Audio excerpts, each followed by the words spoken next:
हे दोस्तों, good morning. आज हम क्लास 12 के अगले चैप्टर की ओर बढ़ने वाले हैं, जिसका नाम है ideas that have helped Mankind.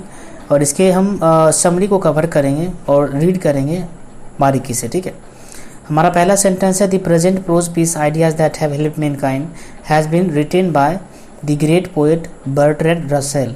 यानी कि आपके सामने जो उपस्थित कविता है, प्रेजेंट प्रोज पीस है, जिसका नाम क्या है, ideas that have helped Mankind, वो लिखा गया है एक बहुत ही बेहतरीन कवि या महान कवि जिनका नाम क्या है, बर्ट्रैंड रसेल। ठीक है, आपको यहाँ पे चैप्टर का नाम देख के ही पता चल गया होगा कि ये इसमें किसकी बात होने वाली है। ठीक है, यहाँ पे दिया गया ideas that have helped Mankind, यानी कि विचारे जो एक मानव जाति को आगे बढ़ने में, ठीक है, आगे चलने में किस तरह से विचारे जो होती है वो मदद करती है, उसके बारे में बताया गया है यहाँ पे। ठीक है, तो चलिए हम आगे बढ़ते हैं।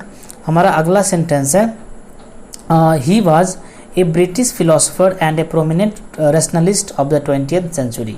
यानी कि बर्ट्रैंड रसेल जो हैं और जो थे 20वीं शताब्दी के, वो बहुत ही बड़े फिलोसोफर थे, ब्रिटिश फिलोसोफर थे और एक बहुत ही प्रसिद्ध तर्कवादी इंसान थे।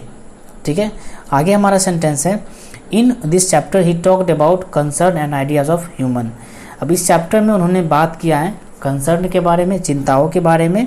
ठीक है, कंसर्न मतलब क्या होता है, चिंता, और आइडियाज़ के बारे में, विचारों के बारे में। किसके विचारों के बारे में, ह्यूमन के विचारों के बारे में और आइडियाज़ के बारे में कि किस तरीके से मानव जाति आगे बढ़ा है और कौन कौन से विचारों से हेल्प की है।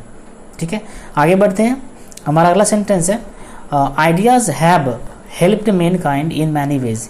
यानी कि विचारे जो हैं, आइडियाज़ जो हैं, वो मानव जाति को बहुत ही तरीक़ों में हेल्प किया है, मदद की है उनकी। The two broad categories of ideas that have help mankind are knowledge and technique. ठीक है, अगर सबसे बड़ी कैटेगरीज की हम बात करें तो दो कैटेगरीज है। पहला हमारा है क्या, नॉलेज है, जिसका मतलब होता है ज्ञान। सेकेंड क्या हमारा टेक्निक है, जिसको बोलते हैं स्किल, आप बोल सकते हो। ठीक है, तो with the help of a skill and knowledge जो हमारी मानव जाति है वो आगे बढ़ती हुई आई है। अब देखिए आगे है at what stage language came into existence no one knows. ठीक है, अब किस स्टेज पर या किस चरण में हमारी जो भाषा है वो हमारे पास आई, हमारे अस्तित्व में आई, इसके बारे में किसी को जानकारी नहीं है, कोई नहीं जानता है, नो वन नोज।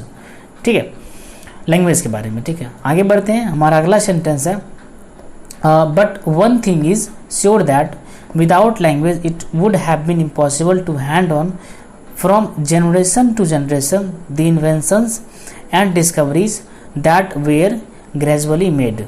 ठीक है, इसको फिर से पढ़ लेते हैं। But one thing is sure that without language it would have been impossible to hand on from generation to generation the inventions and discoveries that were gradually made.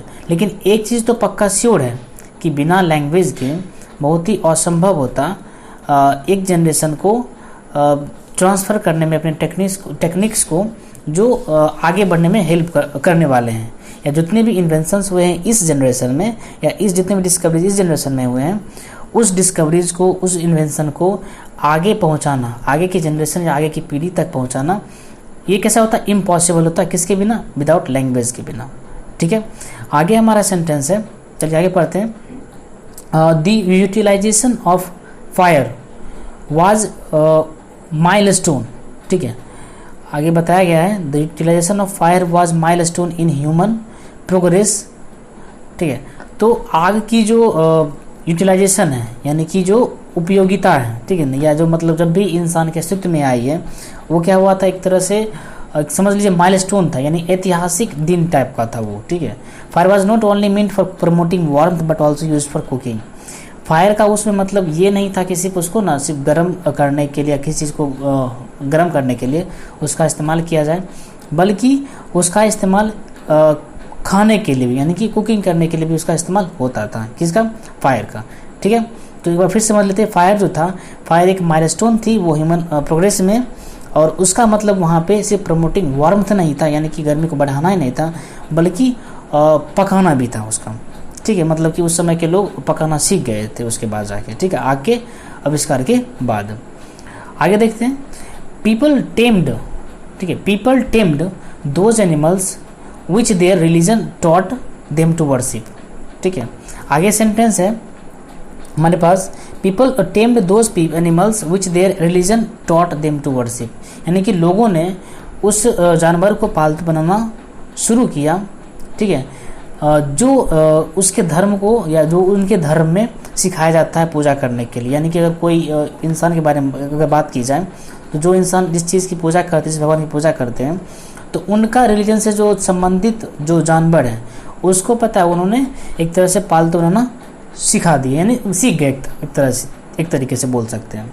The earliest form of writing was pictorial. अगर हम बात करें writing skill की तो पता है सबसे पहला जो फॉर्म था लिखने की, ठीक है, वो कैसा था, पिक्चोरियल फॉर्म में था। यानी कि मतलब कोई भी चीज़ अगर लिखने का मन है तो पता है उसको एक तरह से फिगर के रूप में किसी के सामने शो करना या मतलब कहीं पर लिख देना। आगे inventions of agriculture was another milestone, ठीक है, और उनके इतिहास में या उनके जीवन काल में, ठीक है, इन्वेंशन ऑफ एग्रीकल्चर यानी खेती का जो आविष्कार था वो एक अलग ही ऐतिहासिक पल था या एक अलग ही उनके लाइफ में माइलस्टोन था, ठीक है। Our civilisation has always taught us to be more friendly towards others, ठीक है। इसका मतलब है कि हमारी जो सभ्यता है वो हम सबको सिखाई है कि फ्रेंडली रहने के लिए दूसरे के प्रति, ठीक है। आगे सेंटेंस है human being are quite different from animals. जो मानव जाति जो होते हैं वो एनिमल से कैसे होते हैं, बिल्कुल अलग होते हैं। आगे human beings have intellect which separate them from animals, ठीक है। अब ह्यूमन बींग्स के पास यानी कि मानव जाति के पास क्या होता है, बुद्धिमत्ता होती है या इंटेलेक्ट होती है जो उसे जानवरों से अलग करता है। सेपरेट का मतलब क्या होता है, अलग करना, जुदा करना होता है, ठीक है। तो जो एक तरह से ह्यूमन के पास क्या होता है, इंटेलेक्ट यानी बुद्धि होती है जो उसे एनिमल से या जानवर से अलग करता है। आगे है human beings are the most developed creatures of the world, ठीक है। अगर हम पूरे वर्ल्ड की बात करें तो मानव जाति जो है पता वो सबसे डेवलप्ड क्रिएचर यानी कि सबसे विकसित जीव है इस पूरे संसार में या इस पूरे वर्ल्ड में। लास्ट सेंटेंस है they have ideas which help them to improve and advance in life. जिसकी सतह से या मतलब जिसके बुद्धिमत्ता से उन्होंने एक तरह से दे हैव आइडियाज़, उनके पास आइडियाज या विचारे हैं जो उनको इम्प्रूव करने में अपने लाइफ को और अपनी लाइफ को एडवांस बनाने में उनकी मदद करते हैं, ठीक है। आशा करता हूँ आपको यह अच्छा लगा होगा। धन्यवाद।